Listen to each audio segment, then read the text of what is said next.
Антар Санжырада Селкинчек сиз жөнүндө иш күндөрү саат 14:00дөн 16:00га чейин НТС телеканалынан көрүп, Санжыра радиосунан угуңуздар.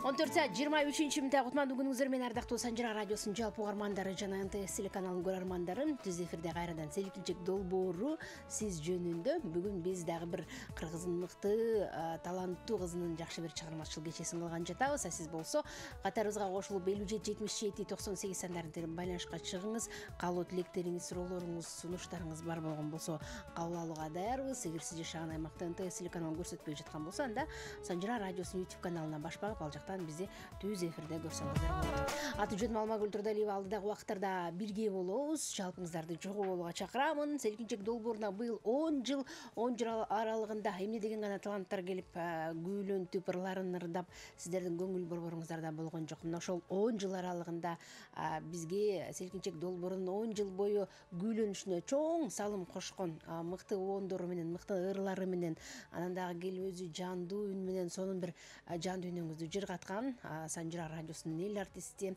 Кыргыз Республикасынын эмгек сиңирген артисти, обоюнчу, аткаруучу биздин супсулуу болгон эжекебиз Анапия Райымбекова эжекебиз бүгүн Санжыранын төрүндө конокто. Кол чабуулар болсун. Кош келипсиз, Анапия эжеке. Сизди көрүп турганыбызга өтө кубанычтабыз. Бүгүн алдыдагы 1,5 саат аралыгында, негизи 2 саатты сизге арнайлы дегенбиз, кечип калдыңыздар. Сизге арнайлы деп атабыз, сиз жөнүндө сүйлөшөлү деп атабыз. Сиздин чыгармачылыгыңызды жалпы угармандарга дагы жакындан таанытканга аракет кылалы деп атабыз. Жакшы келип алдыңызбы? Ден соолугуңуз жакшыбы? Кандай жүрөсүз? Бүгүн Анапия эжекем жалгыз эмес, жанында чыгармачылыкта колдогон, коштогон, анын ырларына тексттерин жазып берген таланттуу инсандар келип отурат. Алар Самаева Бактыгүл эжекебиз, Махабат Молдалиева жана Анапия эжекебиз менен чогуу эмгектенген жаш таланттуу жигит Турат Турдиев тилекке каршы азыр жолдо келе жаткан экен. Келиңиз, Анапия эжеке, кандай келип алдыңыз? Микрофон сизде. Алгач учурашкандан конокторуңуз, меймандарыңыз менен тааныштырсаңыз. Саламатсыздарбы, урматтуу Санжыра радиосунун көрөрмандары. Мен да өтө кубанычтамын, Алмагүл, ушул жерге чакырганыңарга өтө кубанычтамын. Бүгүн ушул ыр көрөрмандар менен жолугуп, жакшынакай баягы ыр майрам курат экенбиз деп ойлоп атам, Кудайым буйрса. Жакшы келип алдыңыз. Анан жакшы келдик. Бүгүн Бактыгүл эже менен Махабат эжени чакырдыңыз, чыгармачылыгыңызда сиз жөнүндө айтып берсин деп. Ооба, мен тааныштырып коеюн. Мен ушул жаш акындарга кирип калдым. Махабат Молдалиева эң мыкты жаш акын, чыгаан акын десем болот. Ушул Кыргыздын чыгаан акын кызы Махабат Молдалиева сиңдимди чакырып келдим. Анткени Махабаттын татынакай ырларына мен оон жаратып жүрөм да. Махабат, келип бергенине чоң ыраазычылык билдирем. Чоң рахмат, Махабат. Бактыгүл Ысмаева сиңдим, өзүмдүн айылдаш сиңдим Аяш атамдын кызы. Өзү филолог, не десем болот, көпчүлүк. Айтор сизди эң жакындан билген инсан деп айтсак болот. Мен жакындан билген, жакшы көргөн сиңдим. Жакшы экен. Келиңиздер эми, ардактуу замандаштар, 57-77-98 сандарын терип алдыда байланышка чыкканга аракет жасаңыздар. 0312 шарыбыздын коду. Анапия Райымбекова эжекебизге суроолор болсо, сунуштар болсо, жакшы бир тилектер болсо, айтканга аракет жасаңыз. YouTube каналыбыздан түз эфирде көрүңүз. Эгерде сиз чет жерде бизди көрүп угуп жаткан болсоңуз, комментарий бөлүмүнө билдирүүлөрдү жазып калтырыңыздар. Анда биз программабызды баштайлы. Анапия эжекем сонун обондору бар, мыкты обондору бар.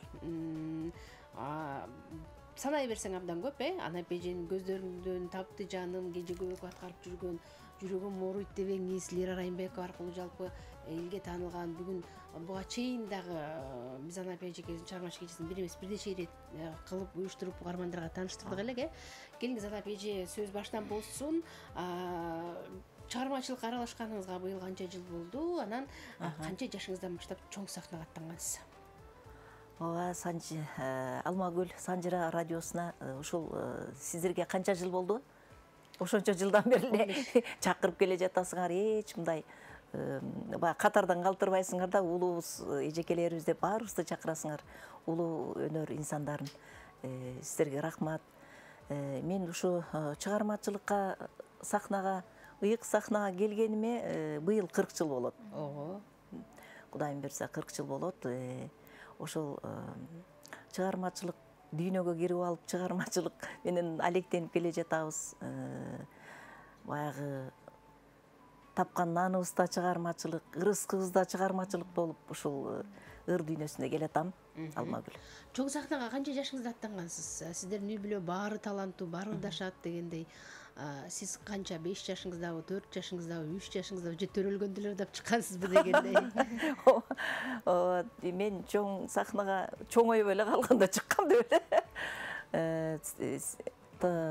Азыр 84-жылдары чоң сахнага чыктым десем болот. Анда канча жашта болуп калам? Ушу 20 жашымда болсо керек менчи.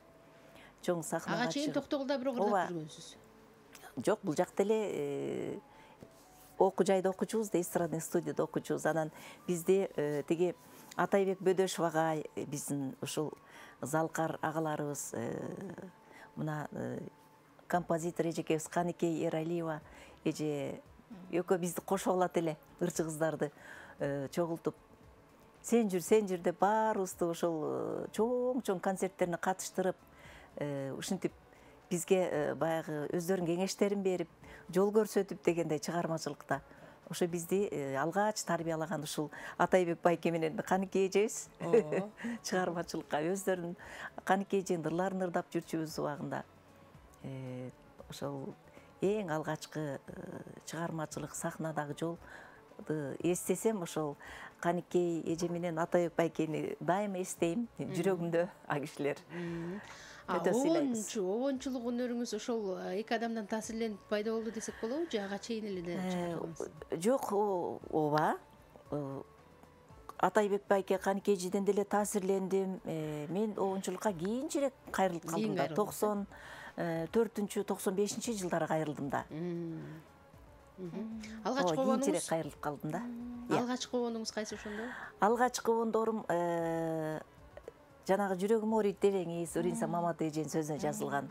Надырбек байкенин сөзүнө жазылган ошол ыйман, ала тоо ыйык конушум деген обондор болгон. Ошо 95-96 жылдары. Эң сонун. Ардактуу армандар, Анапия Райымбек эжекебиздин аткаруусунда азыр дагы бир жакшы чыгарманы тыңдайбыз. Сиздер болсо укканга даяр туруңуздар. Биздин улуу урматтуу жигитти өткөрүп ордуна отургузуп койсоңуздар. Андан кийин биз программабызды уланталы 57 97 98 0312 бул шаарыбыздын коду. Андан сырткары ардактуу замандаштар, бизди Санжыра радиосунун YouTube каналынан дагы түз эфирде көрсөңүздөр болот. Анапия Райымбек эжекебизге суроолор, билдирүүлөр бардыгын кабыл алганга даярбыз. Келиңиздер, эми жигиттин гүлү өзү жаш болсо дагы чоң адамдай эле кечип келет да. Келиңизчи, кош келипсиз. Туратбек, көрүп турганыбызга кубанычтабыз. Кайда жүрдүңүз, эмнеге кечиктиңиз? Алгач элиңиз менен амандашып учурашып алыңыз. Арбаңыздар жалпы оюткулуу журт, кутмандуу күнүңүздөр менен. Кечиккен себеби Анапия эжем өзү күнөөлүү. Эмнеге? Өзүм токмокто иштейм да, токмоктон бери жумушумду таштап кетип. Жетиштим деген бул туура эле келдим окшойт. Ооба, Тураттан сурандым да, эртең эле чалып. Келиңиз, Анапия Райымбек эжекебиздин чыгармачылыгына сиздин каалоо тилектер болсун, анан ырга өтөлү. Анапия эже айтканда качанкы, мен атам айткандай качанкы Анапия дегендей. Азырында Анапия эже өмүрүңүз узун болсун, бар болуңуз. Сизге дагы чыгармачылык эргүүдө каадайбыз. Рахмат. Дайым ушундай куттуу жерде, ушундай Санжар радиосунун төрүндө эле үнүңүз жаңырып турсун деп эле. Чоң рахмат. 40 жылдык мына айтканда мааракеңиз дагы бир жолу кут болсун. Ооба, рахмат. Келиңиз, эми коштоп берип калыңызчы, ырга кезек берели, андан соң анан конокторго сөз беребиз. Кайсыл ырдайсыз жалпы угармандарга? Анапия эжеке, сизден бир жакшы чыгарма болсун. Мейли.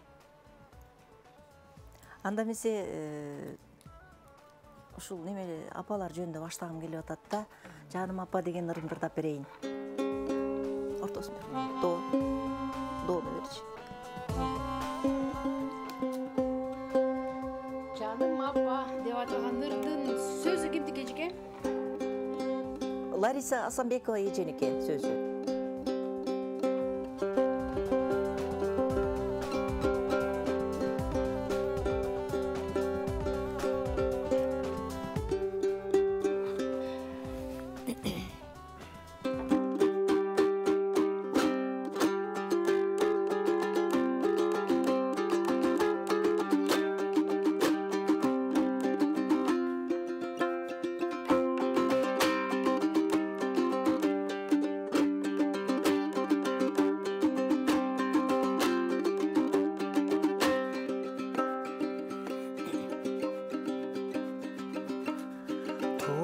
Ayda dolğunup tapqan elim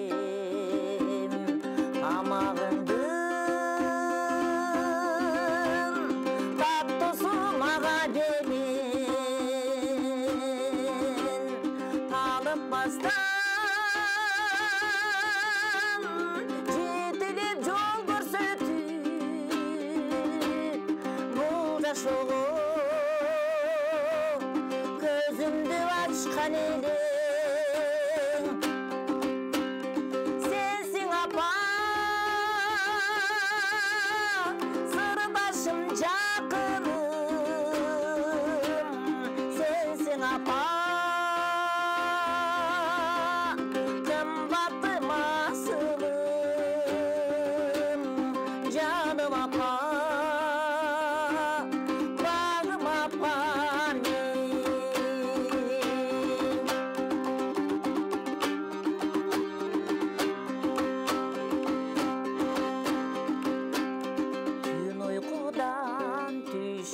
bakkan elim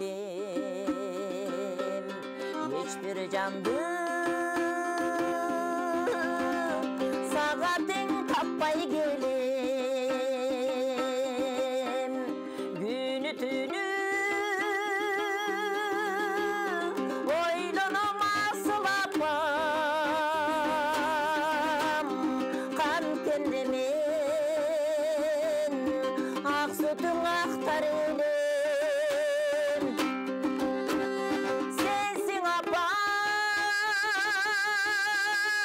sırdaşım jakınım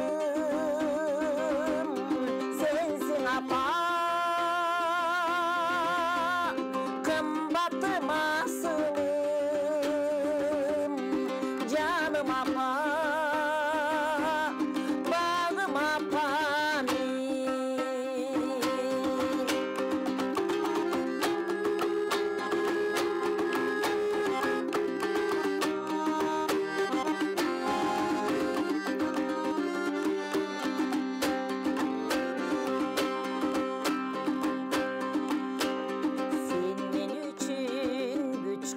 Taska bilin çeki joktur suyuңдүн maga degin bolsом dagы ул кыздын мелелеси бир өзүңө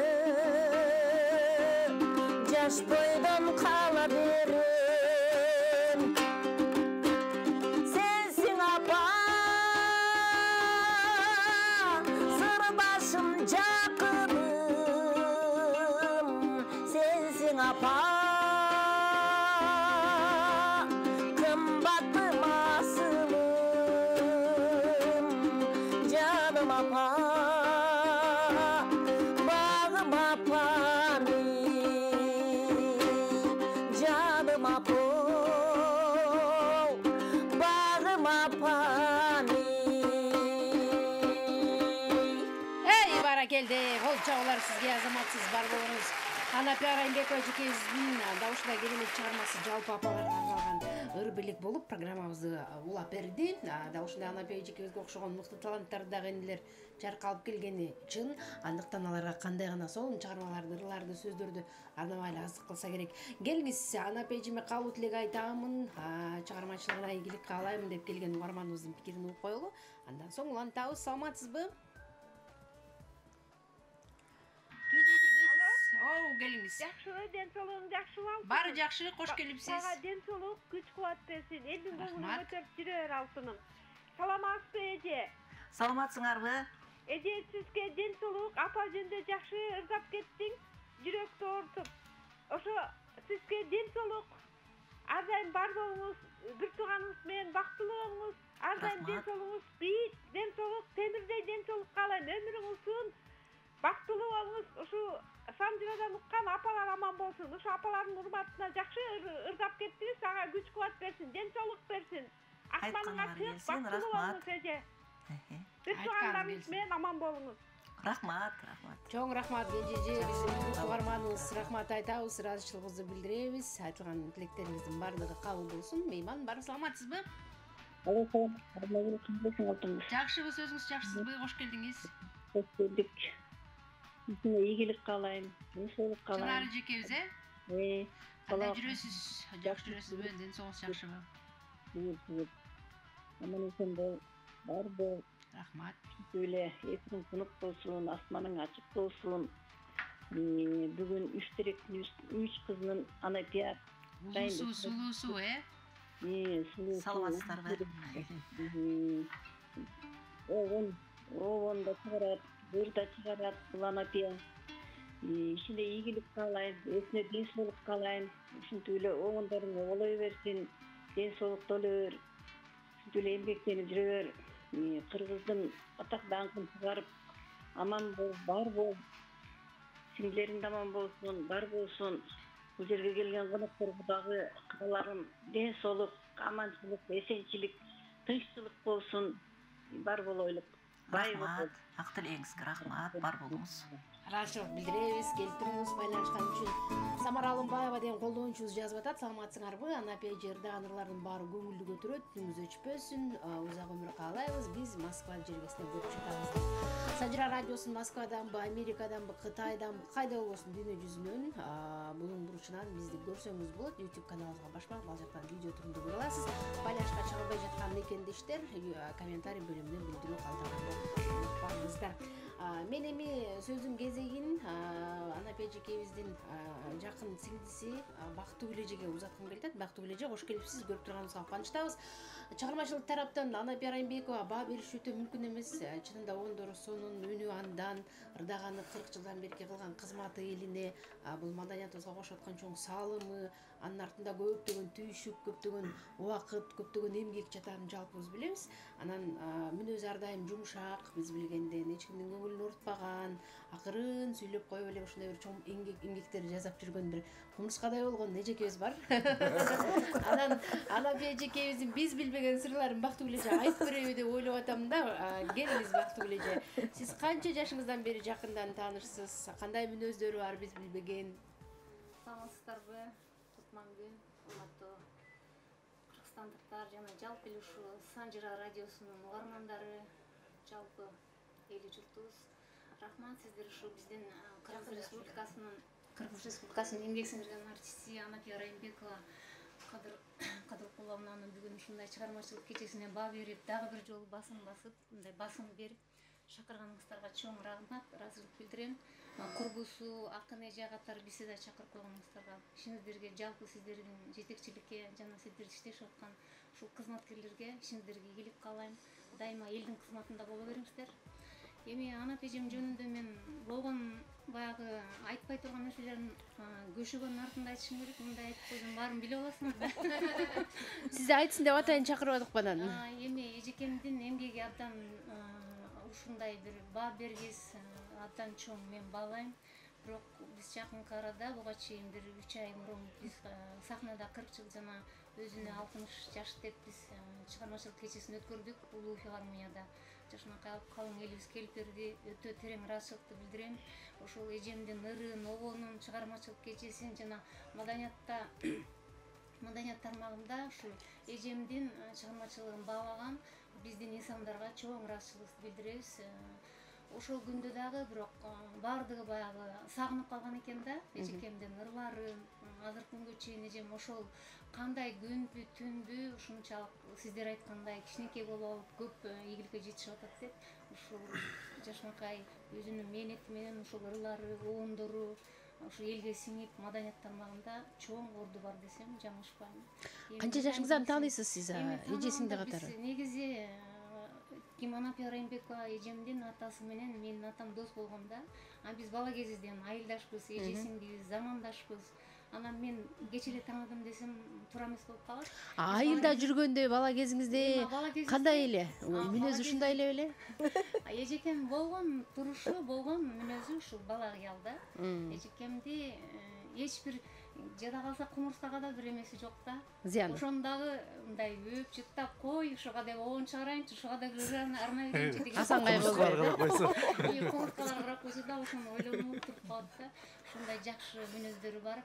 Ошон үчүн бул жашоодо жашап, мындай Жашынакай эл сураган, эл суктанган ырларды, обондорду жаратып атат деп ойлойм.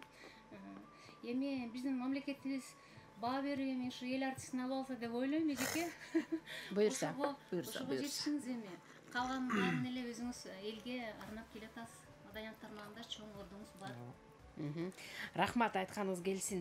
Сапаттардын баарын көшөгө сыртында айтам деп койдуңуз, айттырабыз азыр баарын даярданып туруңуз. Келиңиз Махабат эже, сиз Анапия Райымбекованы качан тааныгансыз, качадан бери жакындан иштешип калдыңыз? Сиз тааныганга чейин жакындан кандай инсан эле, кандай элестеткенсиз же болбосо? Микрофон сизде. Микрофон жакканыңыз. Тартып алыңыз, микрофон. Микрофон. Мен өзү кесибим журналист.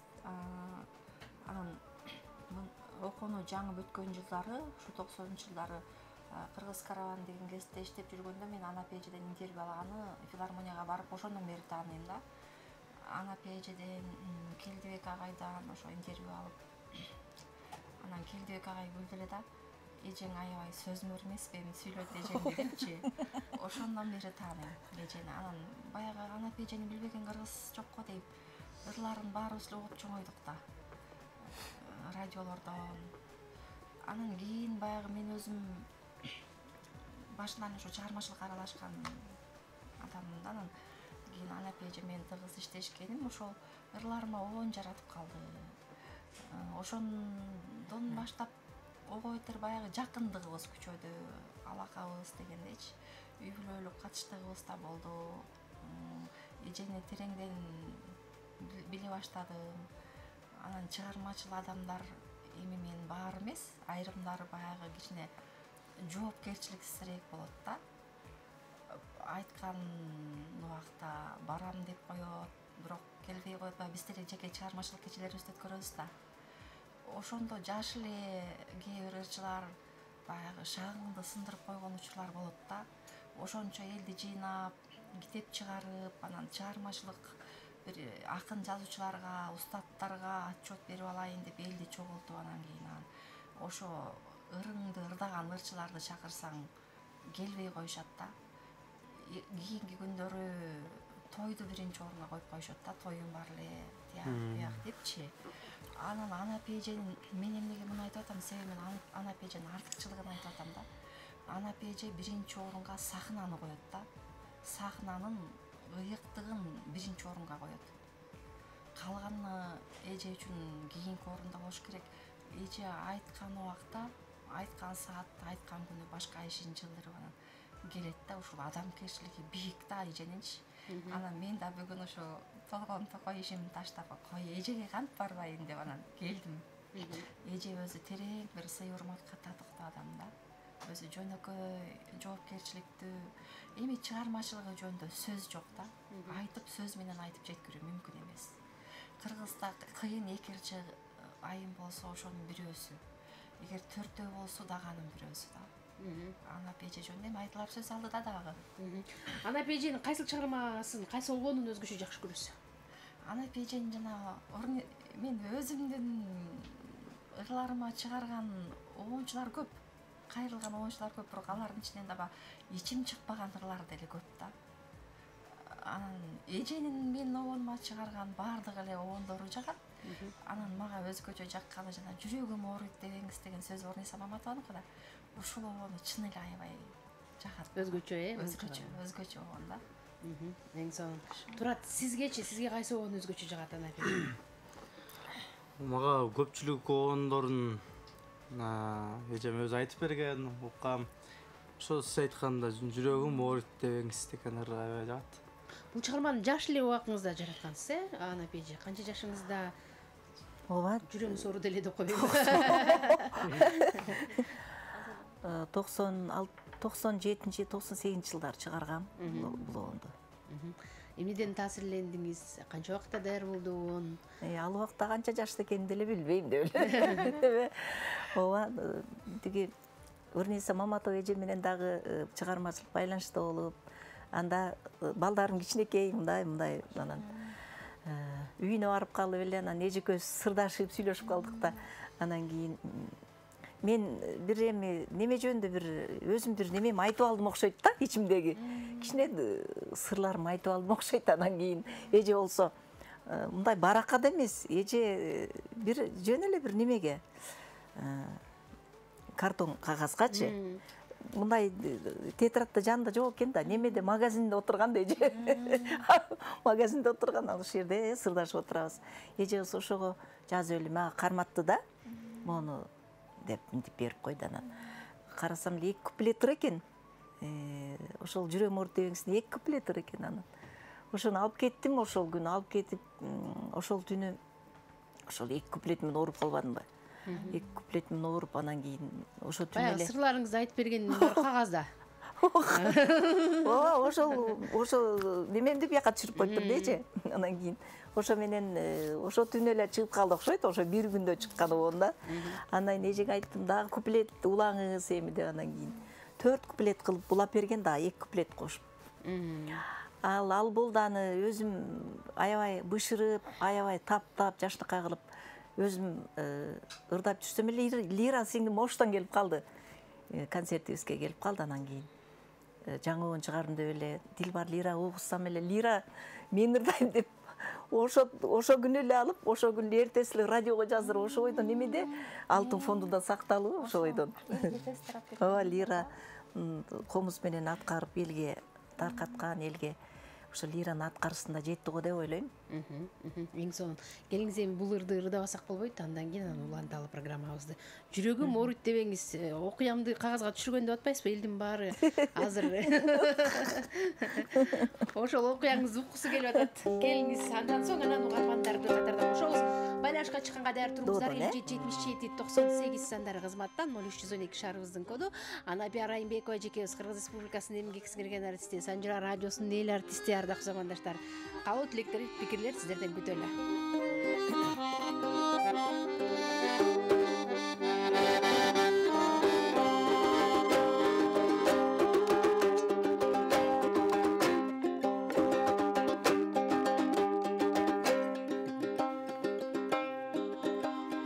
Айтпаңыз антип жүрөгүм ооруйт дебеңиз, таянган тоом жүрөгүмгө баскан элеңиз, кемеңгер иштер кереле жолдор алдыда, кеми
баракелди, заматсыз кол чабуулар сизге. Анапе Райымбек эжекебиздин жүрөгүм ооруйт дегениңиз деп аталган керемет обону ардактуу угармандар автордун аткаруусунда тыңдадыңыздар.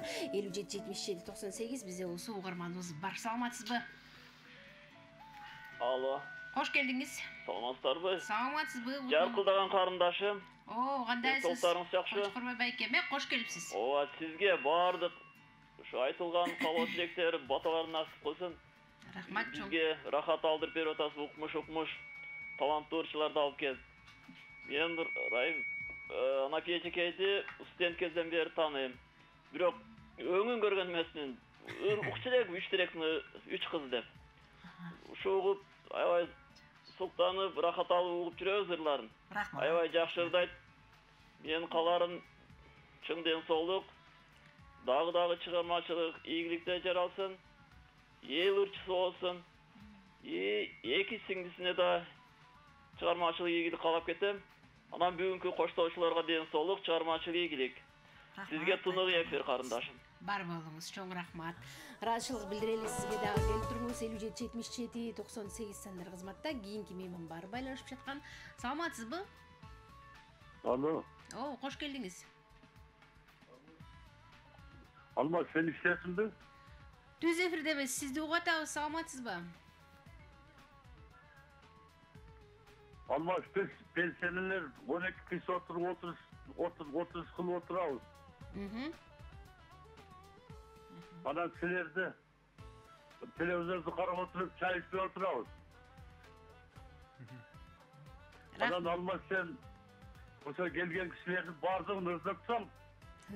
Бар ырдабагандарды ырдатайын, Көбүрөөк ырдасаң сен.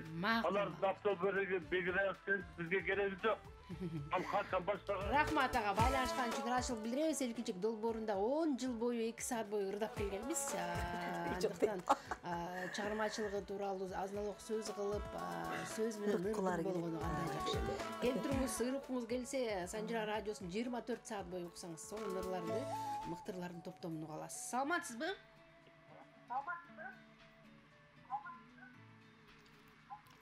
Кош келдиңиз. Үн алыңыздын азайтып алыңыз. Балким сыналгы абдан чоңойтуп алыпсыз, жаңырып атат. Саламатсызбы? Мен жаңырып атып буласына. Аскар Али ага, кандайсыз?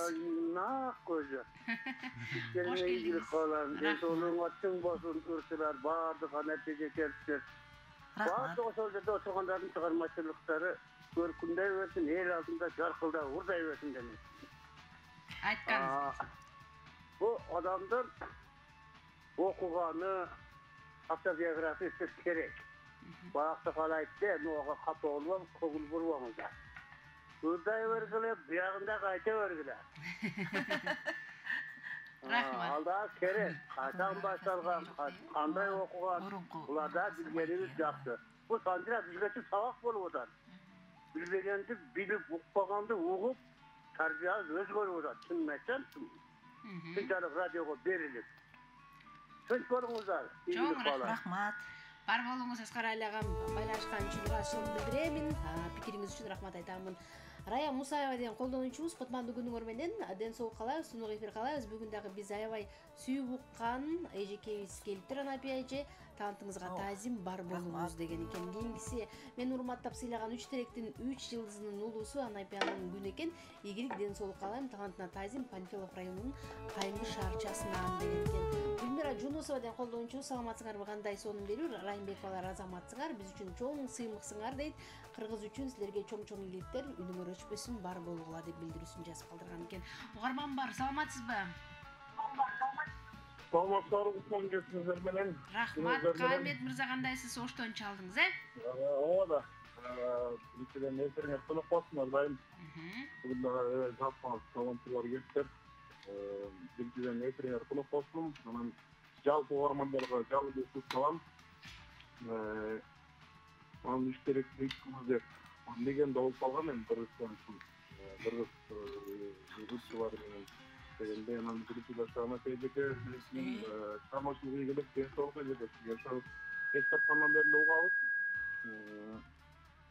Таман болуңуз, бар болуңуз, сиздер менен калган эжекелерге дагы чыгармачылык ийгилик каалайбыз. Өзүңүздөргө береке берсин. Ошол чыгармачылык ийгилик денсаулык кабыл элек айтып коеюн деп чалганмын. Ар дайым бар болуңуздар. Рахмат. Анан ар бир ырдын тарыхы болуш керек да, бул жакта туура анткени бир эле окуя жөн жаралбайт да, ал нерсенин өзүнүн тарыхы бар демекчи. Ошонун ар биринин тарыхын айтып өтсөңүздөр, бизде ыр кандай жаралганын, кандай кайсы ырды убатканыбыз бизге белгилүү болот да. Андыктан бар болуңуздар, аман болуңуздар. Санжира Уналовна, Сергей Тумуресов калам ар дайым. Чоң рахмат. Бар болуңуз, байланышкан үчүн ыраазычылык билдиребиз. Ош чергесинде биздин жалпы көрөрмандарга ийгилик каалайлы. Жаңы музыкалык саат, ардактуу армандар, билинбей бир саатыбыз артта калып, экинчи музыкалык саатыбызга да кирип келдик. Бул мүнөттөрдө жаңы катарга кошулган көрөрман угармандар болсо, алда чогуулуга чакырам. Кыргыз Республикасы сиңирген артист, таланттуу биздин эжекебиз, Санжира радиосунун эл артисти Анапия Райымбекова эжекебиз Санжиранын төрүндө бүгүнкү биздин кадырлуу мейманыбыз, бүгүнкү биздин башкы каарманыбыз дегендей. Анапия эжекебизге суроолор, каалоо тилектер, сунуштар балким сиз тараптан болсо, анда билдирүүңүздү калтырыңыз. YouTube каналыбыздын комментарий бөлүмүнө же болбосо 57 77 98 сандары кызмат кылып жаткан учуру. Программабызды уланталы. Анапия эжекем жалгыз эмес, жанында эң жакын деген сиңдиси Бактыгүл Самаева эжекебиз отурат. Смаева, кечиресиз, жана Махабат Молдалиева акын, таланттуу эжекебиз, жана биздин таланттуу кичинекей уулубуз Турат Кырдыев, жана Анапия Райымбекова эжекелерибиз мейманда. Анапия эже, жалпы ыр сандыгыңызда канча оон болуп калды? Кийин чыгармачылыкта ырдап жүрүп, кийин кайрылдым оончулукка деп атасыз. Бирок кыңылдап эле жашоодо жүрө берген, анан кайсыл бир күнү ачылды десек туура болот, Туура. Анан канча оонуңуз бар? Оондорумду көп эле, бирок ошонун оончуларга бир жаман оону болсо дагы ал өзүнүн баласындай болот. Ады эле жакшы. Ошон үчүн мен сапаттуу оондорумду айткым келет. Ушу жакшы мына кыргыз элибизге төбөсү көрүнгөн белгилүү ырчылар аткарып жүрөт, ошол жаккан үчүн аткарып жүрөт, ырдап жүрөт го деп ойлойм да. Анан көп эле оондорум. Көп эле. Ооба, көп. Так санын билбейсиз, Жакшы. Алда дагы кандай учурда оон жаралат негизи? Кандай учурда? Кандай учурда келет сизге? Оондорум саны эми 50дөн ашыраак кичине. Анан Кудай буйрса дагы да көбөйтөбүз деген жакшы тилектерим бар. Эмне дедиң азыр? Кайсы учурда келет илхом, оон жаралат? Илхом дегенби, илхом туруп эле тамак жасап атканда эле илхом келип калат негизи. Анан чыгармачыл адамдар деги эле ар дайым изденет, ооба, ар дайым жакшы маанайда, көпчүлүгү жакшы маанайда жүрөбүз. Турат балам айтып койчу. Махабат. Ооба, чыгармачыл адамдар, чыгармачылыкка жакын адамдардын жүрөгү жумшак болот экен, дайыма шаңдуу жүрөт экен. Анан ошол обондор кээде аябай көңүлүң чөгүп, катуу кайгырып турганда илхом келип калышы мүмкүн, ооба. Катуу кайгырып турганда дагы. Сүйүнгөндө дайым эле келе берет илхомдор. Акыркы кездерде мындай ошо кубанычтуу оондор көбүрөөк жаралып атат десем жаңылышпайт болушум керек, Ооба. Ошол сыйлашалы, көктөп кал десем. Ооба. Акыркы оондор көбүрөөк баягы шаңдуу. Жаңы оондор, акыркы дебейинчи, жаңы оондор. Ооба, азыркы мезгилде ооба шаңдуу оонду деги эле ыр көрөрмандар жакшы көрөт го. Көңүл эми бул өмүргө бир келет экенбиз да. Бир секунд болсо дагы ушу көңүлүбүз көтөрүлүп, бир жакшынакай жүрүшүбүз керек экен негизи. Көп кайгырбайчы. Алгач сөздү укканда таасирленип жазасызбы же тескерисинче сөз издейсизби оон жаралгандан кийин? Мен өзүм акындардын ырларын окуганды жакшы көрөм. Оон жаратпасам дагы ошол ырларын окуп, өзүмө бир жакшы энергия алып, жакшы сезим алам ар бир ырларынан. Жакшы акындардын жакшы ырларын окуганды жакшы көрөм өзүм. Анан махабаттын ырларын да жакшы көрөм, аябай. Ар бир ырда өзүнчө бир ошол жерде тагдыр жатат, жашоо жатат дегендей да. Демек тексттен таасирленип анан оон жаралат. Текстке таасирленем негизи. Анан агер башка оончу композиторлор биринчи музыкалар жаралат аларда, сөз издешет алар. Ошого жараша. Буйрукка жазылган ырлар ошондон чыгат да. Сиздики тескерисинче сөздөн таасирленип анан пайда болот. Ошол жакшыраак. Келиңиз, улап алышып Махабат эже. Эже туура айтат. Эже ошол сөзгө таасирленип оон чыгарганы жакшы да. Себеби акындын ырынын артында акындын тагдыры, жашоосу, бүтүндөй өмүрү жатат да. Анан кээ бир оончулар оон чыгарып алып туруп анан сөз издейт да. Анан алар баягы текстке буйрук бере башташат. Мага баланча кайрыктуу, анан түкүнчө куплет, анан баланчадай кылып ашып кеткен сүйүү жөнүндө, же жетпей калган сүйүү жөнүндө ыр жазып бер дешет. Анан баягы бул эми баягы буйрукка жазылган ырлар анча чыкпай калат да. Даяр Анапе эжечүлөп текстке, сөзгө анан оон жазгандан да акындын жүрөгүндөгү дагы ыр болот, анан оончунун жүрөгүндөгү дагы болот. Баягы жүрөктөн чыккан нерсе жүрөккө жетет да. Бул жакшы нерсе. Жанагы буйрукка жаздырган, мен ушул Жалил Сыдыков деген бир оончубуз өткөн, мен ушул буйрукка ыр жаздырганды ошол ага үйрөткөн, бирок жүрөктөгүдөй болбойт да. Сөздүн ачыгы. Бирок сиз буйрук бергендерге жазап жүрөсүз. Жазабыз. Угарман бар, саламатсызбы? Хош келдиңиз. Үн алыңыздын азайтып алып кайра байланышсаңыз болот, ардактуу угарман, же сыналыңыздын абдан чоңойтуп алган үчүн бир аз жаңырып атат. Кайрадан байланышканга аракет кылып көрүңүз. 57-77-98 сандар кызматта. Нурайым деген колдонуучубуз, кутман күнүңүздөр менен Санжира радиосу ийгилик, Анапе эжебизге ден соолук, булбулдай үнүңүз эч качан өчпөсүн, дагы көптөгөн оондорду жаратып, азыркыдай жап-жаш, суп-сулуу болуп жүрө бериңиз. Аман болуңуз деп билдирүүсүн жазган экен. Бурма деген колдонуучубуз жазат, Анапега чыгармачылык эргүү каалайм, сыйлашалычы деген ырын суранат элем деген экен. Угарман бар, кабыл алайын. Саламатсызбы? Алло, саламатсызбы? Жакшыбы, сөзүңүз кандайсыз? Кош келдиңиз. Жакшы, рахмат. Алмагүл, сенин күлгөнүң бүт ааламга жарык берет го. Жаркылдап эле жүрө бер. Рахмат. Бүгүнкү келген чыгармачыл инсандарга ден соолук, иштерине ийгилик, дагы даражалары көтөрүлө берсин. Анан булар бүгүнкү күн жакшылык. Кечеки күн болсо кандай айтсам, бүгүнкү күн жарпы бизге окшогон пенсионерлердин жарпысы жазып, маанайыбызды көтөрүп отурасыңар. Анан бул Анапия дагы оон чыгарат, дагы жакшыоондорду чыгара бер. Эми эртеңки күнгө табышмак болуп атат. Дагы Анапия кандай оон чыгарат деп таңданып отурабыз да. Рахмат. Баарыңыздар ден соолукта болуңуздар. Үй бүлөдө бакубат жашоо, ишиңер ийгилик, даражаңар көтөрүлө берсин. Биз эл артысын бере беребиз. Биз бергенден кийин өкмөттү ойгонуп ойлонор. Баарыңыздарга ден соолук. Рахмат. Чоң рахмат. Байланышкан үчүн ыраазычылык билдирели.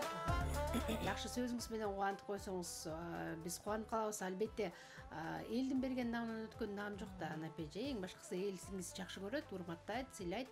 Алар сизге эр артысын берип атат, угарманыбыз чалып өзү да тастыктап айтты. Анан өкмөт андан кийин ойлонот дейт. Жакшы пикир болду, рахмат. Угарманыбыз өтүнчү боюнча сыйлашалын ырдайлыбы Анапе эже? Анан уланталы. Ырдайлы. Кудай буйрса ырдайбыз. Турат балам коштоп берип турса. Турат да ырдап берет, бир аздан кийин Анапе эжебиз туктап. Жардам туруңуз. Сыйлашалы деген чыгарманы суранабыз деп Бурма абабыз байланышып суранды.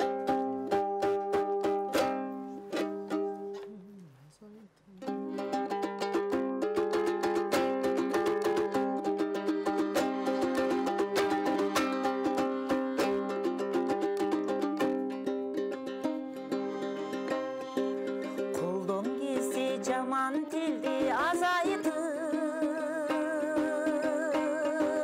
кир жолотпой көңүлдөрдү тазартып,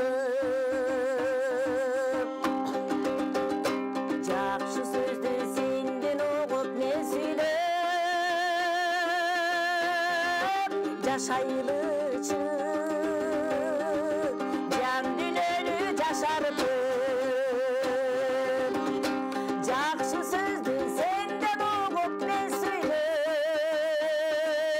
жашайлычы жашайлычы жан жүрөлү жашарып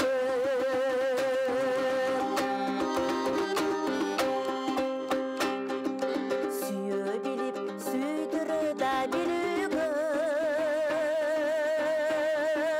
мезгил келет ар адамга киреді дал ошондо гүл курақты өткөрбөй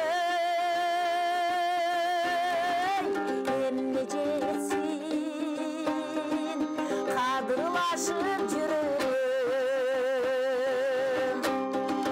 дал ошондо гүл курақты өткөрбөй эмне жетсин кадырлашып жүрөм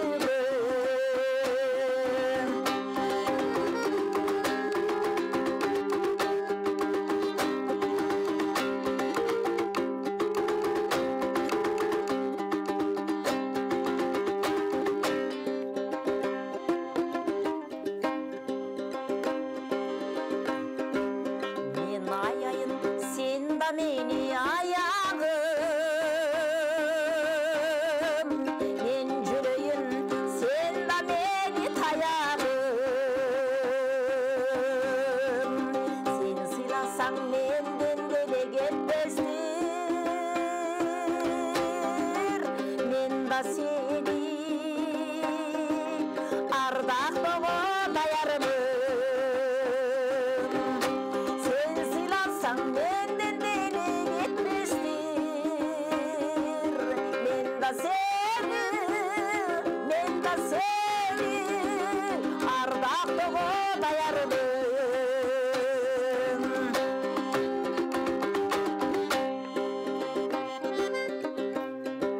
сыйлашалы гүлгө айлантып өмүрдү жыргашалы кирдетпейли көңүлдү бир кезекте жер үстүнөн табышпай каларыбыз чындыгында төгүндү бир кезекте жер үстүнөн табышпай каларыбыз чындыгында төгүндү бир кезекте жер үстүнөн табышпай каларыбыз чындыгында төгүндү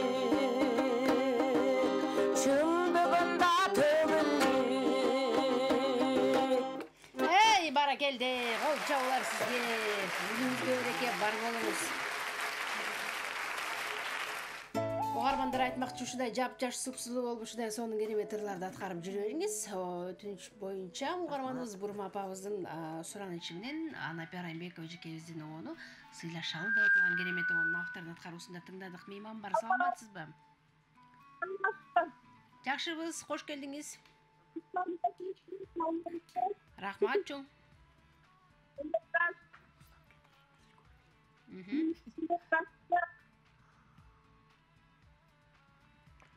Алло. Угатабыз, сүйлөй бериңиз. Кутмандык ачыңыз менен. Рахмат, бирге болсун, келиңиз. Анапия эжекебизге сурооңуз барбы? Калоо тилегиңиз кыскача. Анапия жагандай? жакшы, өзүңөр кандай? Жакшы, сен соокта жүрөсүзбү, оорубай, сыркабай? Жакшы алдым, жакшы, жүрөбүз. Жакшы жүрсөңүз. Сонун. Өмүрүңүз узун болсун. Пайдалуу заман жүрүңүз, Анапия эже. Сен соокта болуңуз. Элдин кызматында күлүп жайнап жүрүшүңүзгө тилектешмин. Рахмат, айтканың келсин. Алмагүл эже. Айтыңызчы, кайсылоон жакшы көрөсүз Анапия Райымбекованы? Мен жанагы аны ырдап кайды. Жүрөгүм ооруйт дебеңиз, сизге жагарын билдим да ушуну. Рахмат сизге, бар болуңуз. Байланышка чыкканда сөзсүз Анапи эжекебиздин чыгармачылыгына кайрылып, анын оондоруна токтолуп, же болбосо бир өзгөчөлүгүн дагы айтып койсоңуздар абдан жакшы болот эле. Биз угармандардан өтүнөбүз. Жөн эле калып элек эмес, жакшы бир сунуштар балким, бир чыгармачылыгындагы өзгөчөлүктөрүн өзгөчө белгилеп айтып койсоңуздар биз үчүн өтө маанилүү болуп турат. Байланышка чыгып аткан угармандарды биз ушундай талап коелу деп чечтим. Келиңиздер, эгер кат жазсаңыздар, анда YouTube каналыбызга башпаңыздар. Анапи эже, сиз үч теректин сулусу, улусу, бардыгы таланттуу үчөө тең деп атабыз, бирок андан башка дагы туугандарыңыз таланттуу экенин билем. Көмүскөдө баягы иличине жетпей калган, баягы сиздердей болуп ырчуу болуп артист болуп таанылбаганы менен ошол үч теректи Токтогулда деп коеюнчу, райондо болобу мындай ырдап жүрүшкөн сиңдилериңиз бар экенин билебиз. Лира эжеге окшогон, Лира. Келиңиз, туугандарыңыз жөнүндө айтып бериңизчи, канча бир туугансыз, анан баары тең ырдашабы? Алар кандай? Азыр келиңиз. Туура айтасың, Алмагүл. Баягы ак канарыктан суу агат дегендей, биз ушул атабыздын өнөрү, таланты бизге кичинеден өтүптүр да. Атам, Раматылык атам жамакчы акын болгон, дайым айтып келебиз, жамакчы акын, ырчы. Анан атам илгери неме деп коет го, палван болгон экен да, эч күрөштөн жыгылбай. Дилбара жакшы айтат аны, Дилбара мен 10 класс бүткөн эле бияка эрте кетип калдым да. Анан атамдын жанында көп сырдашып Дилбар жүрдү, Лира экөө. Баягы эс тартып калган. Анан кийин ошо атам көп айтып берсе керек деп коем Дилбарга. Анан бир туугандарыбыз 11 тууганбыз, 4 эркек, 6 кызбыз. Сиз эң улуусуз, Кыздардан улуусу Тажикхан эжем бар, Тажикхан эжем. Анда мен экинчисимин да кыздардан. Анан эң улуу Самидин деген акебиз да, алда сонун ырдачу, жакшы ырдачу киши дагы. Ошо бардыгы эле бүт эле жакшы ырдашат. Кыздар деле Айылда Динура деген сиңдүүбүз бар, ошо Лирага окшош, толук. Лиранын эле өзү эле экөө аябай окшош. Динураны ошол 19-жылык концертинде чакырып, кел дуэт ырдайлы десем, бир жаңгырды, эне барда деген ырымды ырдап чыктык. Тез эле үйрөнүп, немеси дагы өзү үнү башкача, бир сонун кооз үнү бар да, каймактай болуп чыгат үнү Динуранын үнү. Анан Даймира деген сиңдүүбүз бар, Бактыгүл экөө классташ. Даймира сиңдим Ырыспай Абдыкадыров жана сагынуусун аябай сонун ырдайт. Менден улуу Тажикхан эжекем болсо, ада жакшы ырдайт бардык. Бир туугандарым. Ооба, Аблахун акем жакшы ырдайт. Алар эми баягы турмуш шартка байланыштуу, айылда жашап калгандыктан баягы ырдап чыкпай калды десек болобу, ошондой, же ошол маданият үйүндө эмгектенишеби алар деле балким? Жок, алар маданият үйлөрүндө эмгектенбейт, өз-өзүнчө ырдап жүрүшөт ошо. Элдик чыныгы талант. Элдик эл арасында ырдап жүрүшөт. Жакшы, 11 тууган кыздардын экинчисимин деп атасыз, улусу, элдин баары эле баягы сиздерде ушу үчөө 3-1 тууган деп дешет болуш керек, ошон үчүн баягы толугураак маалымат айтып коелу дедик. Бактыгүл эжеден сурайлычы, дагы бир сиңдиси классташы болот деп айтып атпайсызбы? Келиңиз, бир туугандарына сиз дагы токтолуп айтып өтсөңүз. Анапи эжемден ошол жана 11 тууган деп атпайбыкпы? Кудайдын кулагы сүнсүн. Ошол бир туугандары дагы мага бир тууган, ага эже, анан керек болсо бир тууган сиңдиси менен классташым, бир тууган классташым, абдан таланттуу дагы. Бирок баягы турмуш шартка байланыштуу, эми үй-бүлөнү биринчи орунга койгон ушундай түшүнүктүү, абдан оор башыруктуу айым, ал жашоодо үй-бүлөнү биринчи койгондо Анапи эжемдей болуп чыгармачылыкка кеткен эмес. Бирок эл арасында жакын, мындай тар чөйрөдө абдан жакшы ырдайт. Анан бардыгы бирки дагы агабыз бар, Абылакын акем, дагы бир кимилери бардыгы жакшы ырдайт, өтө таланттуу. Элдик таланттар деп айтсак болот да. Негизи айтып коеюн, Аяш атам досу, мен атам досу болгон, ушу Жайлабай атам, ушу атамдар, кадыркул атамдар дос болушкан. Бактыгүлдүн атасы Жайлабай агайыбыз эмгек сиңирген мугалим болгон мектепте. А киши дагы өзүнүн күү чертип, комуз чертип өнөрлүү адам экен. Экөө атам экөө дос болчу да. Ошо комуз чертип айылдан айылга ары Тельманга биздин акындарга ушу Элмир Гиманалиевдер болуп кыдырып айылга кетип калат ошондой эле кетип калыш экен. Түндө үйгө келсе келет, келбесе жок. Ушинтип анан ошол аталарыбызды тартып биз дагы эже дос, эже курбу болуп биз дагы аталарыбыздын салтын улап келатабыз. Ошого шүгүр. Анан бир туугандарына жакшы.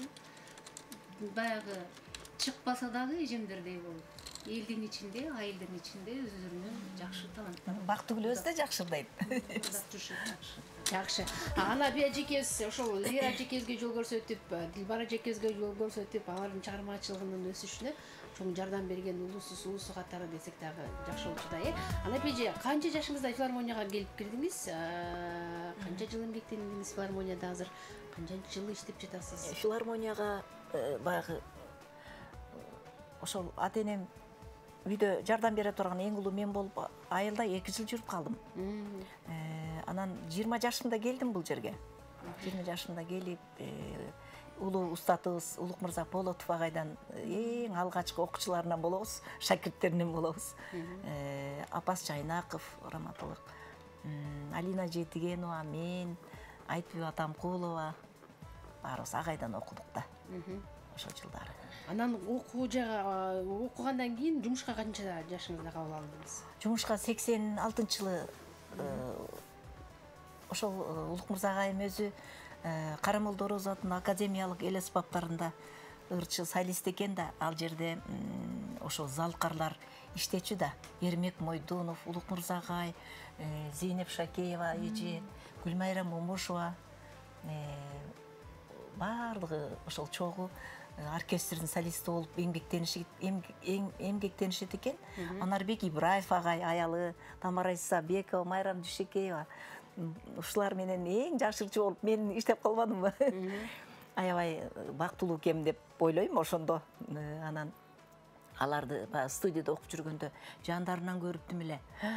Эрмек Мойдунов экен, Майрам Дүйшекеева экен деп анан кийин ошентчү элек да жанында туруп, тим эле бутунун башынан төө жашына чейин карап, тим эле сууктанып аябай ошентеден баягы тагдырдын буйругу экен. Өзүм ошол агайым менде жакшырдаган кыз бар, эгер жаксы алгыла деп ошол оркестрге сунуштап калды мени, ырдатып көрүштү. Анан Хутсебет көркөм кеңеш анда бардык жагына карачу эле да, өң келбетке, бойго, бүт бардыгына карачу анда. Анан бардык жагынан төп келип анан жагып кеттим окшойт.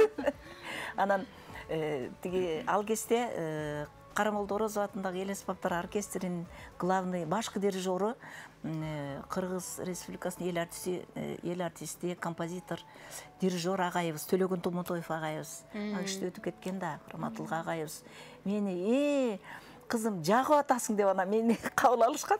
Бол кетти ырдайбыз деп, вот дирижер айтып. Алгач кайсыл ырды ырдаттыңыз? Алгач Түгөлбай Казаков агайдын ыры бар экен оркестрде. Илгери ошол Зейнеп эженин репертуары экен. Сүйүү жазы, Гүлмайрам эженин репертуарында Көлүм болсоң Шеркул Дүйшүналиевдин, Сезимдеги ойлор Жумамин Шерелиевдин. Ушуларды ырдап өткөм. Кабыл алынгам жумушка. Ошондон бери ушул күнгө чейин эмгектенип келе жатасыз. Азыркы учурда Анапия Райымбек эжекебиз Токтогул Сатланов атындагы Улуттук филармонияда Алымкул Үсөнбаев атындагы эл шайырлар тобунда эмгектенип келет. Ал жакта дагы улусу эң кичинекей мына жанында отурган жигит турат. 11:37 программабызды улантабыз, ардактуу замандаштар. Көрүп атканыңыз Санжыра радиосунун Селкинчек долбоору.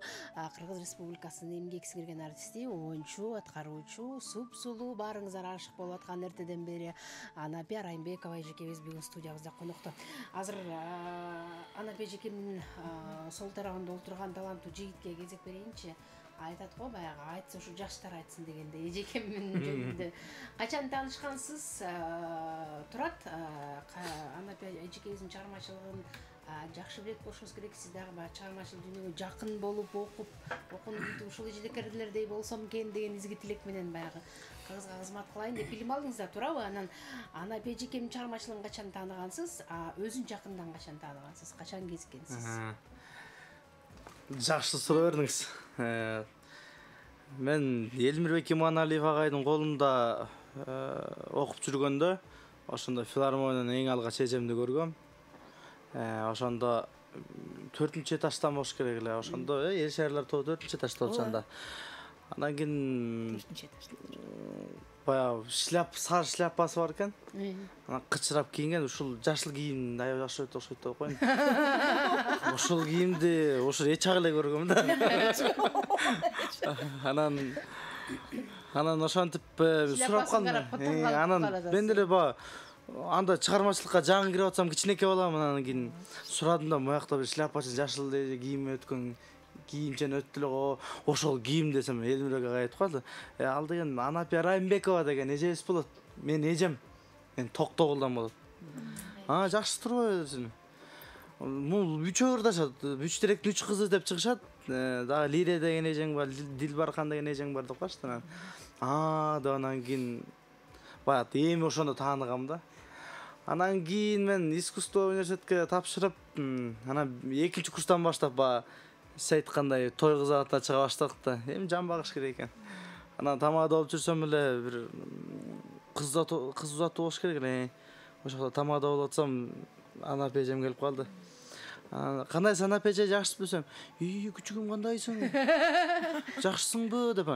Мени тааныйт турбайбы деп окуш бетер окуш сүйлөп атам. Мен дагычы кандай жер филармонияда жумуш болот десем, алтыным жакшы, өзүңчү.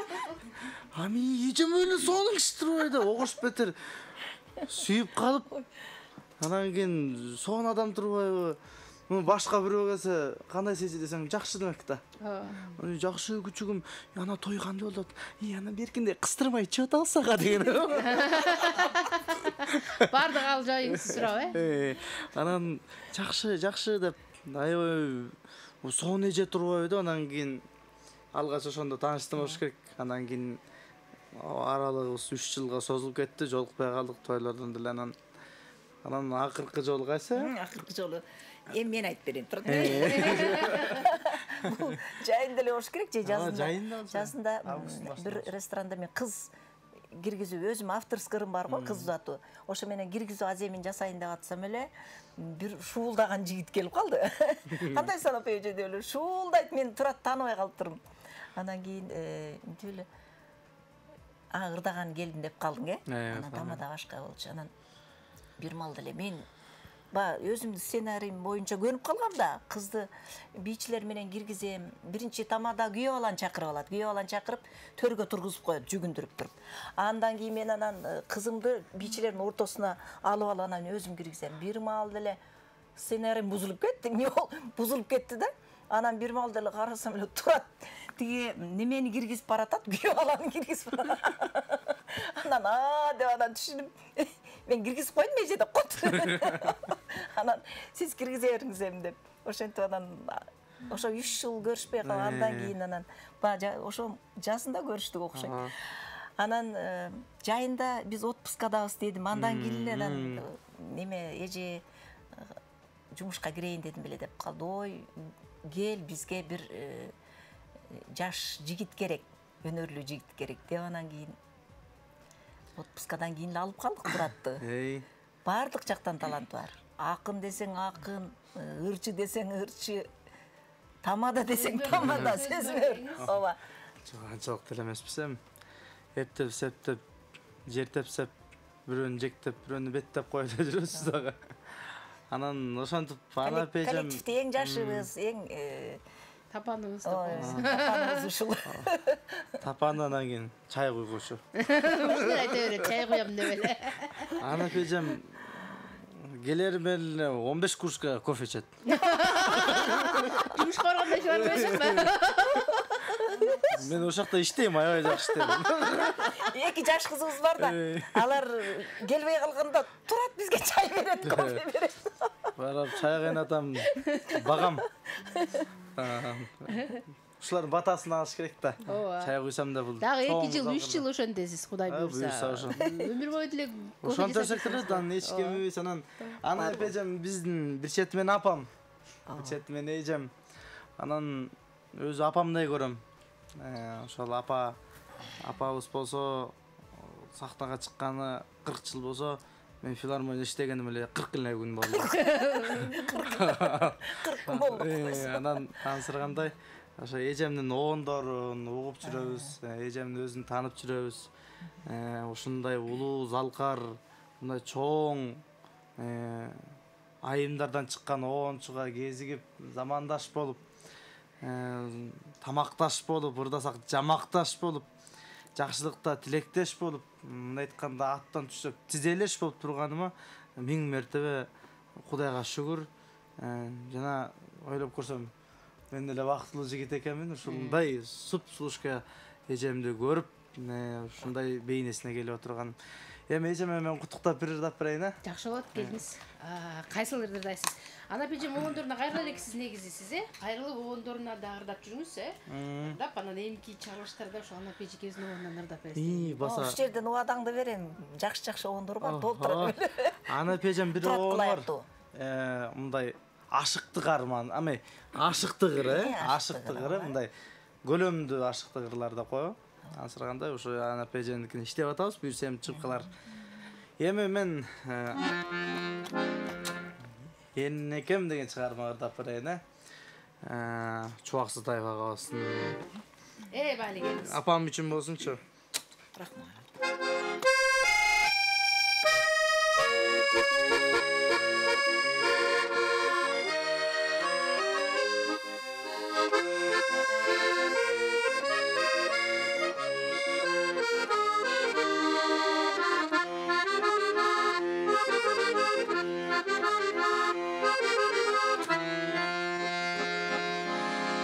Ай сен ушул кей берген энемсиң, менің ойлоп далай кайгы жегенсиң, мен кетерде беттеніп кучактап, кагылайын каралдым-ай кайраттуу жүр дегенсиң.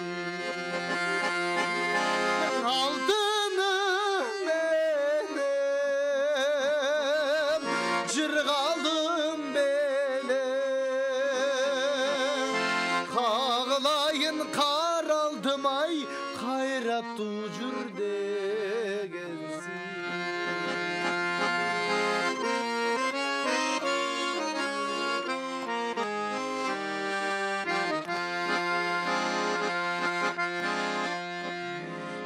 Энеке байга айтканыңдан жазбадым. Мен эмесмин, мен мурунку башкамын. Тиндик жана бала кыял мүнөздү. Ишенип кой ишенене, эми такыр башкамын.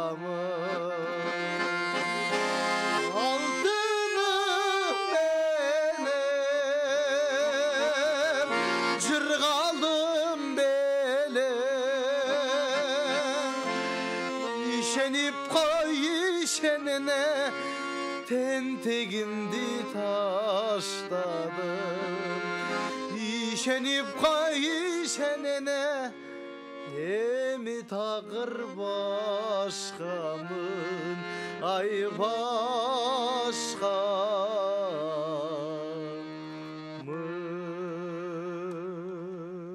Hey bak geldi azamatsız kol çağlar sizde. Турабек Турдиевдин кароосунда энекемде отурган жакшы ыр Анап эжеке өзүнүн бүгүнкү жакшы күнү үчүн арналган белек болду. Анап эже келиңиз 11 тууганмын деп атасыз, баары таланттуу деп атасыз. Ал эми жеке өзүңүздүн балдарыңызга кайрылалы. Сиздин дагы уулдарыңыз тарбияланып жатат. Аларда чыгармачылык байкалабы, алар ырдабай элеби, алар кандай? Мен 3 уулум бар. Улусу Улукбек Турбач, жакшы Турбач, кичүүсү ортончусу Азат болсо валторнист, музыкант десем болот, музыкант. Жакшы ошо оркестрлерде эмгектенип келе жатышат. Канчада улусу? Улусу 86 болгондо канчага чыкты Улукбек? 30. Ооба, 3 неберем бар, неберелерим чоңоюп калды. Канча неберели болдуңуз? 3 неберем бар, таттуу неберелерим бар. Мени чоң апа дешип жакшы көрөт эле. Анан ортончу уулум Азат болсо, ал волторнист, азыр эмгектенип жатат, музыкант. Анан кичи уулум 20да, Эмир болсо, ал окуусун бүтө эле ошол окуп атат, 3-курс окуйт азыр. Ал да музыкага билим бар. Жок, ал музыка жагына барган жок. Ооба. Ырдап калса кылдап, уулуңуз менче ырдайт. Ооба, Улукбек. Жок, ал деле кийин кайрылды немеге. Мурда классика боюнча кетчү да, анан ырдачы да эмес. Анан кийин аккордеон, турат эле аккордеон кармап ырдап калды. Ушул залкар оончулардын ырларын ырдап жүрөт азыр. Аккордеон коштоп. Сиздин оондорго да кайрылып ырдап калган. Ооба, келиним экөө тең дуэт ырдап жүрүшөт, мен оондорман. Келиним дагы ошол вокал бөлүмү бүткөн да, ырчы келиним дагы. Экөө ээрчи ырдашып жүрүшөт азыр. Чыгармачыл баардыгы тең чыгармачыл инсандар болуп чоңоюшкан турбайбы, сиздин жолуңузду жолдошуп. Жакшы, эң сонун 11 саат 49-мүнөттө билинбей бизге бөлүнгөн убакыт сааттагы соңку мүнөттөрүнө келип калды. Ардактуу замандаштар, бүгүн Анапи Араймбекова эжекебиздин чыгармачылыгын албетте 2 саатка батырып, ар бир чыгармасына кайрыла алган жокпуз. Себеп дегенде мүмкүн эмес 2 саатка Анапи Араймбекова эжекебиздин ар бир ырына кайрылганга. Суранычтардын баардыгын аткаранга аракет жасадык. Кийинки бөлүктөрүбүздө сөзсүз ал оондорго кайрылабыз деген үмүтүбүз чоң. Анан албетте жаңы оондорго дагы сар эсеп салабыз. Жаңыдан иштелип аткан оондор менче көп эле болсо керек. Анапи эжекебизде эң башкысы жамаатыбыздын атынан ден соолук, узак өмүр каалайлы. Анапи Араймбекова кыргыз маданиятына чоң зор салым кошкон, ошол эле мыкты чыгармаларды жараткан жана дагы жарата берет деген үмүтүбүз чоң. Эжеке, биз сизди жакшы көрөбүз жамаатыбыз менен. Ден соолук каалайлы, өмүр каалайлы. Ушул эки нерсе болсо, Кудай буйрса, 40 жыл эмес дагы 80 жыл, 90 жыл кызмат кылып, маданиятыбызга чоң ийгиликтер жатат деген үмүтүбүз чоң. Угармандар айтмакчы, суп-суу, жап-жаш болуп жүрө бериңиз. Келиңиздер, жыйынтыктоочу сөздү акырында бере берейин. Бактыгүл эжекем баштап берсин, Бактыгүл эже, келиңиз. Биздин келген сапарыбызды аяктап калдык окшойт. Рахмат, ишиңиздерге ийгилик каалайм. Жалпы кыргыз журтунун ушул Анапи эжемдин ырлары, чыгармалары дагы да болсо өлбөй, өчпөй, арналып, ырдалып жүрө берсин. Өмүр бою маданиятка кызматыңызды өтөп, ырыңыз менен мына ырыңызды, атыңызды, өзүңүздү элибиз унутпасын.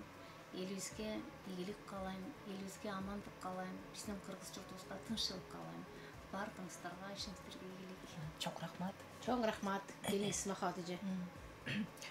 Биринчи ошо биздин кыргыз элибиз аман болсун, бейкутчулук болсун, бейпилдик болсун, түндүгүбүз түбөл болсун, элибиз аман болсун. Анан эл ичинде биз ошо элге кызмат кылып жүрө берели. Анапи эженин чыгармачылыгына ийгилик, өзүнө ден соолук, өмүр каалайм. Рахмат. Дагы жакшы экөөңүздөрдүн ортоңуздарда жакшы чыгармалар дагы иштелет, даяр болот деп үмүт кылабыз, Буйрса. Чоң рахмат. Келиңиз, Турат. Кезек сизде. Урматтуу көрөрмандар, Анапи эжемдин көрөрмандары, барыңыздар тең бар болуңуздар. Дайыма сиз да талыкпай иштей бериңиз. Сизден дагы көп чарчабаңыз, талыкпаңыз. Кудайым буйрса, колдоочу элиңиз бар. Сиздин да өтө бир сонун демиңиз бар. Анан жалпы кыргыз элинин атынан аман болсун дегенибиз бар. Коюм. Жалпыңыздар бар болуңуздар. Рахмат. Рахмат, айтканыңыз келсин. Айтып атпайбызбы, Анапи эжекебизди Турат айтып атпайбы, шляпа кийип алып өтүп кетсе, бул ким деп. Эми жигит да бар, кыз де, көзү кызарып, бул ушундай эже барбы деп аябай суктанган. Керек болсо сүйүп калгам эжекебизди депчи. Анан суп-сулуу болуп, жап-жаш болуп, ушинтип эле көпчүлүктү соктантып жүрө бериңиз. Ден соолукта болуңуз, Анапи эжеке. Азыр да жап-жашсыз. Бар болуңуз. Келиңиз, сизге микрофон саталы. Анан Махабат айтып атпайбы, келди агам шылдыңдады, эми сүйлөтүп көр деди деп. Ансагандай аз сүйлөп, бирок көп эмгек кылгандардын катарында. Кыска эле сүйлөп коет. Сурасаң кыска жооп берип коет, мындай көп эле эле сүйлөп эле эзиле берген жактырбайт, ушундай мүнөзү бар. Бирок ичинен кайнап ушундай бир оондорду, ырларды, айрым ырлардын сөздөрүн өзү жазып толуктап, ушундай дагы өнөрү бар Анапи эжекебиздин. Сөзгө жок деп айтканга мүмкүн эмес. Мындай сонун сөздөрдү таап кайра ошол ырлардын текстине кошуп ийип, өзгөртүп ийген дагы өнөрлөрүңүз бар, Анапи эжеке? Болот андай. Жанымда Махабат акын кыз отурат. Коркуп кетип атам өзүнүн сөзүн. Бирок Махабатка кеңешем, могу жер моундай кылалы деп. Мында жакшы да, эжеке. Келиңиз, эркин микрофон сизде. Эми жалпы ушул Санжыра радиосунун телерадиосунун жалпы жамаатыңарга ушул чың ден соолук, ишиңиздер ийгилик болсун, сиздерди эл жакшы көрөт, бар болуңуздар. Мени чакырганыңыздарга ыраазымын алтындарым, бар болуңуздар. Силерге да чыгармачылык ийгилик, Алмагүл. Сени кыргыз эл жакшы көрөт. Барыбызга кожомат кылабыз деп. Жакшы көрөбүз. Жаркылдагыңызсың өзүң. Рахмат. Дайыма баягы ат тезен кургатпай эле келе беребиз го бул жерге. Аябай келебиз. Ушул бизди Санжыра радиосунан уккан көрүүчүлөр, угармандарга ыраазычылык билдиребиз. Ар бир үйдө бакыты таалай болсун, ден соолукта болуңуздар, урматтуу кыргыз элим. Бар бололу, бир бололу, аманчылык болсун. Айтканыңыз келсин. Эртеңден баштап кофени аз ичиңиз ага, эми Артур айтып аткандай 15 кружка эмес, 10 эле, 10го түшүңүз. Зыян деп койбоймбу? Биз сизди карткыбыз келбей атат да, ошон үчүн айтып аткандагым. Тамаша. Анапи Райымбекова эжекебиз айтып атпайсызбы? Ат тизгинин кургатпай эле бат-баттан келе беребиз депчи. Себеби биз сизди жакшы көрөбүз да. Биз сизди эл менен дагы байланышсын, дагы чыгармачылыгы менен өркүндөтүп, жаңы оондордун жаратсын. Элдердин калыбы тилегине дем күч алып сонун ырларды жарата берсин деп ошон үчүн бат-баттан чакырабыз. Сиз биздикисиз. Ошондуктан бизге көп келип туруңуз. Бар болуңуз эжеке. Ардактуу көрөрмандарым, ошо деп селкинчек долбоордагы бүгүнкү чыгарылышы өзүнүн соңку мүнөттөрүнө келип калды.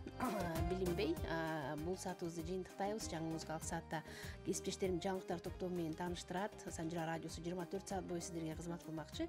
Эгер НТС телеканалын көрүп аткандар болсо, дароо Санжыра радиосун коюп, мындан аркы сапарыбызда да кандай эфирлер болот, чогуу уксаңыздар болот. Бишкек шаарында 103 же болбосо интернет аркылуу онлайн Санжыра радиосун угам десеңиз, дароо эле ойлук телефонуңуз аркылуу бардык тараптан укканга мүмкүнчүлүгүңүз бар.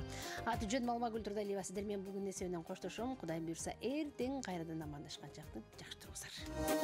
Ал жол татаал, түйшүктүү, бирок кызыктуу, азабы менен жыргалы аралаш, чыгармачылыкка арналган өмүр. Өнөр жолунда өзгөчө орду бар мыкты таланттар Санжырада. Селкинчек, сиз жөнүндө.